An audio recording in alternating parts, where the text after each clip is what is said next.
Nakakagulat yung mga pangyayari ngayon na tila baga, lahat ng lumalabas sa kanilang mga pahayag, mga bulok na bibig ay pambubudol. 'Di ba sinabi ni Rimulya na, ramdam na ng taong bayan, pinagmalaki pa niya ito, na mas ligtas na raw ang Pilipinas ngayon at dito nga ay, ipinagkumpara pa niya yung nakaraang administrasyon sa ngayon. Pero kita niyo naman ang nangyayari ngayon ay talaga nga namang kagimbal-gimbal kasi talagang hindi hindi mo expected na para tayong nasa ibang bansa, parang parang Amerika. So, dahil himod-puwet si Marcos Jr. sa Amerika, nagagaya na rin siya doon sa mga krimen na nangyayari sa Amerika. In fact, tignan ninyo 'no, dito sa balita, DepEd ay, naalarma doon sa mga school violence na bigla-bigla gano'n na lang ang mga pangyayari 'no. Kung titignan natin, um, June 16, June 19, June 22, June alone, grabe na. Diyan nga sa June 16 sa General Trias, Cavite, 7 na estudyante ang injured sa pag-aatake gamit ang kutsilyo. Nakakatakot pa 'yan kahit kutsilyo pa 'yan. Kahit nga bugbugan nga lang, kagimbal-gimbal. Pero ito, gamit ang patalim. Hindi natin alam kung ano ang reason pero tila baga ang mga kabataan ngayon ay wala ng takot. Kung napanood ninyo yung Teach a Lesson sa may Netflix, siguro ang gandang programa 'yun. Ano 'yun, ECRPB? Maganda 'yun, kung panoorin ninyo yung Teach You a Lesson, wherein ang isang minister ay gumawa siya ng batas at gumawa siya ng panibagong bureau ng gobyerno para para pangasiwaan ang peace sa ano, ang security and peace sa mga schools kasi like sa South Korea, ayon sa depiction ng, ang tawag nito, Netflix series na 'yun, ay ang daming mga schools doon ang talagang hindi lang bully kundi talagang to the point na may pinapatay, nagpapakamatay dahil nga sa sobrang epekto ng bully. So, nag-create sila ng, tinatawag na ECRPB. Ano 'yun, education ba 'yun? Tapos B is bureau.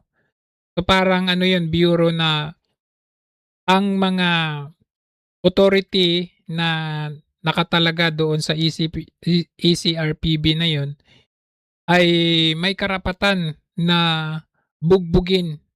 Basta ang importante ay disiplinahin ang mga estudyante para sila ay magbago kasi talamak talaga, ang ganda siguro gano'n ang gawin natin sa Pilipinas 'no. So, itong June 19 sa Cavite naman, isang grade 11 na nasaksak naman ng kanyang kaklase. At itong pinaka-recent na June 22, ayan dito nga sa Tacloban City, biruin ninyo baril na ito po. Baril na talaga. Alam mo yung maririnig mo yung iyakan, sigawan ng mga nandoon kasi hindi naman talaga biro, kung pakikinggan ninyo yung iyak, halimbawa ito 'no, pakinggan ninyo ito.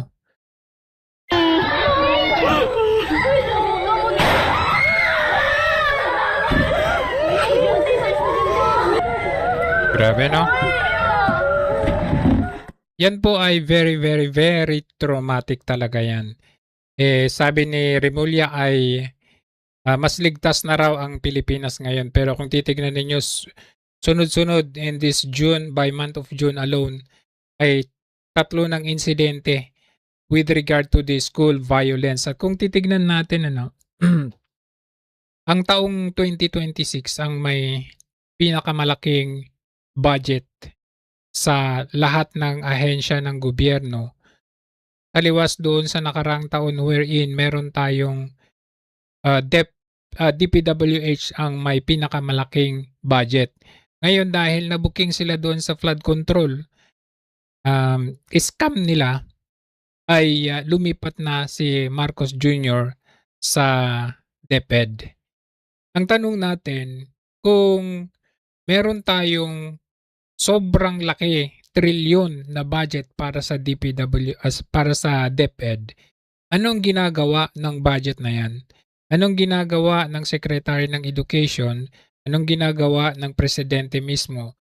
At bakit tayo nagkaroon ng ganitong violence related sa mga paaralan? Dito kasi pumapasok yung ano, yung intelligence or confidential funds. Kasi ito kailangan natin ng may mga intel, mga ano sa paaralan para makita nila, ma-monitor nila ang mga in and outs, kung ano yung mga nangyayari sa mga paaralan. Napakaimportante po 'yun. Kaya nga nung mga panahon ni VP Sara, tahimik naman ang Department of Education kasi talagang trabaho ang ginagawa ni VP. In-issue nila yung confidential funds, intelligence funds during VP Sara dahil hindi raw pinangalanan ng husto or imbento yung mga ano. Pero this is in relation doon sa dito sa mga violence sa mga paaralan, kailangan din natin 'yan. Kita ninyo ngayon ang nangyayari. Nasaan napunta yung budget ng DepEd? Alamin natin kung ano mga naging problema, ano yung factors kung bakit nagkaroon tayo ng mga ganitong violence. Biruin ninyo itong pinaka-recent ay gun violence na ito. Hindi po ito biro. Ito po ay very traumatic para sa mga ano. At tingnan ninyo, bago nangyari ito, meron ding massacre sa may ano, Batangas. Mga bata din po ang mga biktima dito. Ang paghihinagpis ng ama ng 2 taong gulang na batang nasawi sa massacre sa Batangas. Panawagan niya, mabulok sa kulungan ang suspect. Nasa frontline ng balitang yan si Mobile Journal Alexis Ebwood. Sa burol na ito sa Barangay Ayat, Talisay, Batangas, hindi lang isa, kundi 3 ang pinaglalamayan. Sila ang pamilyang nabiktima ng massacre. Yat ang sospek sa teres ng bahay na ito sa pinasok. Dala na pala nito ang patalim na ginamit sa pananaksak sa 3 biktima. Kabilang riyan ang isang senior citizen, 2 taong gulang na bata at ang nanay nito. 7 ang naninirahan sa bahay na target umunong patayin ng sospek. Grabe, no? So, akala ba natin ay safe na sa Pilipinas? At ang alarming dito, yung ginamit mismo ng mga bata, no? Ay, mga bata. 2 kasi yun eh.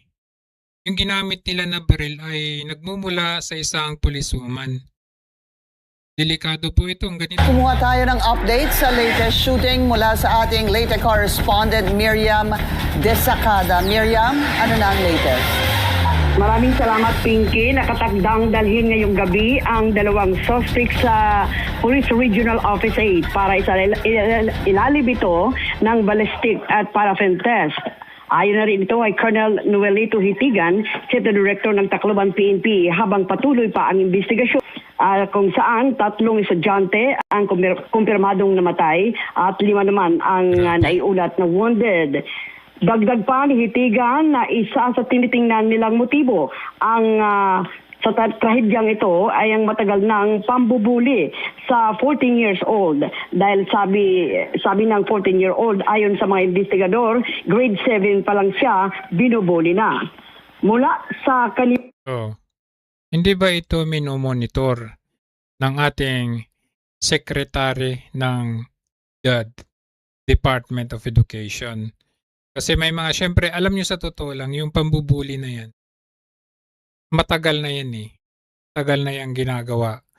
And I do believe nasa pamumuno pa rin ito kasi nasa leader ng bansa natin, leader ng paaralan natin, nasa secretary ng education natin, kung paano nila ito. Kasi kung may respeto sila sa'yo at takot sila sa'yo, Di mo yan basta gagawin na basta-basta mambubuli eh. Part yan na kahit anong paaralan, kahit ako naranasan ko ding mabuli. Pero siyempre, yun po ay, siyempre pag nagsumbong ka, di ba, mare-regulate yan. Mape-prevent yan. Pero ang nangyari dito, kung grade 7 pa lang siya, nabully siya, ibig sabihin, pinabayaan ito ng leader. So, with 1 trillion mahigit na budget ng Department DepEd, aba, sana pupunta yung ano. Alam nyo ang lalabas dito na gagawin nila?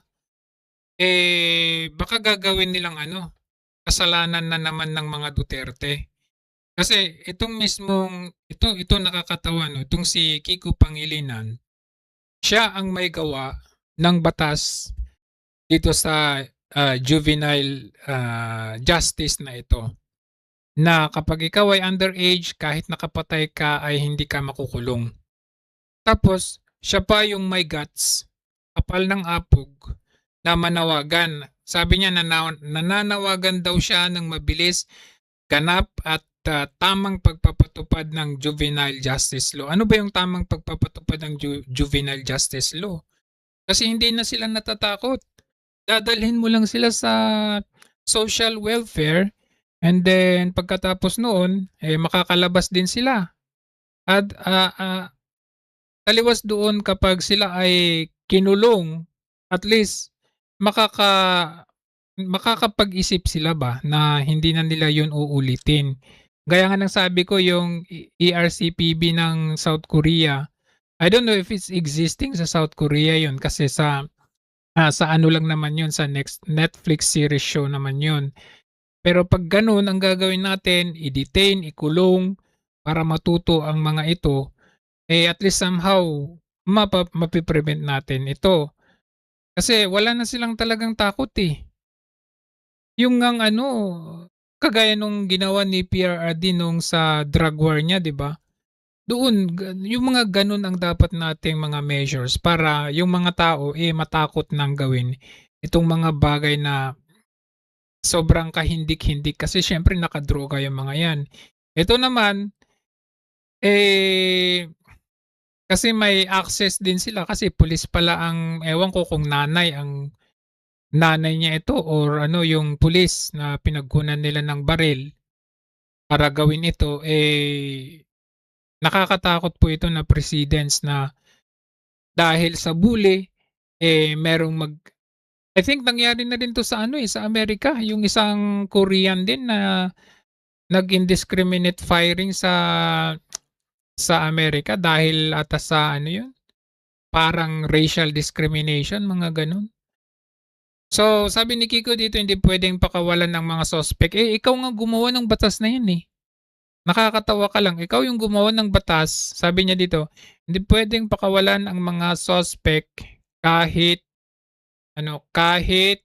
minor de edad. Dapat dumaan sila sa prosesong itinakda ng batas. Ano ba yung prosesong itinakda ng batas? Sa ilalim din ng batas, may pananagutan ang mga magulang ng mga suspect kung naging pabaya. Ikaw yung naging pabaya. Ikaw po, tumakbong senador, gumawa ng batas na alam mo naman na hindi talaga fully na makakatulong sa natin, sa komunidad natin. Oo nga, nakalimutan nga niya eh. Siya yung gumawa ng batas na yan. At alam niyo po, may posibilidad na sasabihin na naman nila dito, kasalanan na naman ng mga Duterte. Sir, nabalitaan yung shooting incident sa Tacloban, sa eskwelahan, mga estudyante, may mga namatay. Marami na akong ipinopost patungkol sa mga nangyayari sa ating kabataan. Merong ng rape, pinatay, merong nang hold up ng jeep. Yan po ang trademark ng Marcos administration. Rape, hold up, pinatay, nang hold up ng jeep. Ito, latest na naman. Kaya sana ang aking hingi na pabor sa aking mga kasama ditong senador, sana bigyan naman yun ng panahon at pagkakataon yung aking panukala. Ano yan Ex-convict po yan. masyado niyong minamaliit. Pero siya, sa karanasan niya, kahit na ganyan, sabihin ninyo artista, ex-convict, pero mas makabuluhan ng kanyang mga panukalang batas. Kasi palibhasa kasi sila, pinopersonal nila, ay hindi artista lang yan. Ayaw nilang tulungan na may pasa yung batas na mga gusto niya. Samantalang sila dahil sila magkakasama sila, kahit napakawalang kwenta. Kagaya yung batas na ipinapanukala ni Risa Ontiveros, yung anti-hospital detention law. Sabi daw kailangan daw maipasa daw yun para maipagbawal sa mga ospital na i-detain yung mga hindi at walang kakayahang bayaran ang kanilang hospital bill. Kung ganun man ang mangyari, ang tanong, sino ang ano doon, ang loophole doon or ang butas doon, sino ang magso-shoulder? Kasi wala nga silang pambayad. So sinong magso-shoulder? Ang gobyerno ba? Sino bang magso-shoulder? So ibig sabihin, basta lang may pasang batas, kahit may mga butas hindi pinag-aralan, basta may pasang batas. Amend na natin yung juvenile ano na yan. Kasi talagang ang dami na nasa mukha na natin At alam niyo hindi lang dito sa Pilipinas na merong ganyan na yung edad ibinababa. Dapat na natin gawin yan. Ngayon na. Anong edad dapat? 10. Dapat doon. natin Pwede. Pwede nga 7 Alam mo, as early as that young, alam mo, ngayon kasing ginagawa nila, itong mga adult, no, na lalo na mga criminal-minded na mga adults, ginagamit nila kasi yung mga bata ngayon. So, ang mga bata, kahit papaano, may isip pa rin yung mga yan. Pag sinabi na, hindi ka makukulong kasi alam mo, may batas tayo, kahit makapatay ka, hindi ka makukulong. So ang bata, kahit murang isip niyan, murang madaling ma-convince at murang isip niyan, syempre isipin pa rin, may takot naman kahit bata kahit baby nga di ba? May takot pa rin yan. So pag inassure mo sa kanila na hindi ka makukulong, ito, gawin mo to, gagawin nila. Lalo na pag bibigyan nila ng premyo o candy, parang ganun. Ganun talaga ang gagawin. So ginagamit ba? So ngayon, kung babaguhin natin yan, gagawin natin sa mas murang edad, at least matatakot na. Kagaya nga nangyari sa drug war. Kung walang ganun, talagang hindi pa ito ang pinakahuling mangyayari na may mga ganitong massacre at patayan na shooting violence na ito. Nandun ang human rights. So, tila, tendon. Gusto nyo rin na special session para dyan? Oo. Sana. Kailangan Boss, immediate. Kung ganito na nagagaya na tayo sa Amerika, na may namamaril na sa loob ng paaralan, siguro ito yung panahon na talagang kung seseryosohin natin ito yung pang-special session. Ganun na Marami din sa Asia, ganun na. Bakit hindi natin gayahin sila? Total, tayo naman pinagmamalaki natin na yung mga good practices, mga best practices ng ibang bansa sinusunod natin. Ba't di natin gawin yun? Buti pa si Robin nag-iisip. Yung mga ibang mga senador dyan, basta may maleta lang, wala na silang pakialam.